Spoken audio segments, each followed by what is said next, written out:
Have you ever wondered how much an NBA basketball player makes per year? Well, it can be as high as $50 million. That is a lot of money. It's pretty unfair to college basketball players. It's unethical and unfair to people with normal beneficial jobs to society. And it doesn't even make financial sense. It really doesn't. But what's in it for me, you may ask? Well, think about this. The average NBA contract is $10 million. There's around 400 players in the NBA. That is a ton of money. That is billions of dollars every single year. Think about that for the hundred years the NBA has been around. That is just, not that contracts were the same back then, but you get my point. That is a ton of money right there, and that could totally be used in our society right now. I could name 100 different things. Think about our gas prices, the prices of eggs, the prices of wood. Our economy is in a terrible state right now, and that money could totally be used on something better than basketball players. But let's begin with the fact that college basketball wound up with in 2022 wound up with 5 of the top 10 most viewed sporting events in 2022 that were not NFL games. None of those top 10 were NBA games. So this proves that college basketball is actually making more money while putting less money into it.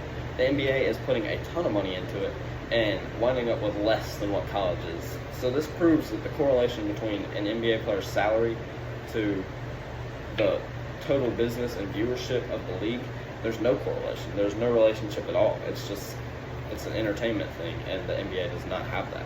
And upping a player's contract isn't changing any of that. So secondly, it's pretty unethical to people like doctors, lawyers, and teachers. I mean, they are doing work that the rest of the world needs. We can't survive without doctors, lawyers, and teachers. We can totally survive without basketball players in the world.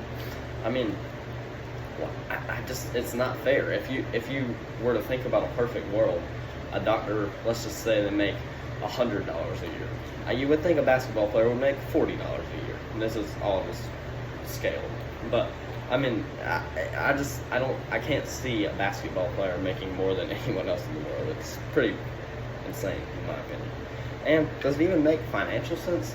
As an NBA GM, can you really rationalize paying a player $50 million out of your pocket, or out of the team's pocket, to, I don't know, play basketball better? There's no reason. It just doesn't make sense. They're playing basketball. They don't need that much money. You wouldn't have to pay me that much to play in the NBA. It's fun, but it seems like a pretty good career. You get to retire at age 35 and live with enough money for the rest of your life. That's pretty insane. In summary, it's unfair to college basketball, it's unethical, and it doesn't make financial sense. If you want this to change, though, we have to make a change ourselves. We can't keep purchasing things from the NBA like jerseys, clothing, whatever. We have to give them a financial reckoning so that they know that they can't just be wasting their money on these NBA players' contract. I mean, share this with your friends, make a petition, watch less NBA games, purchase less NBA gear. You get my point. Thank you for watching.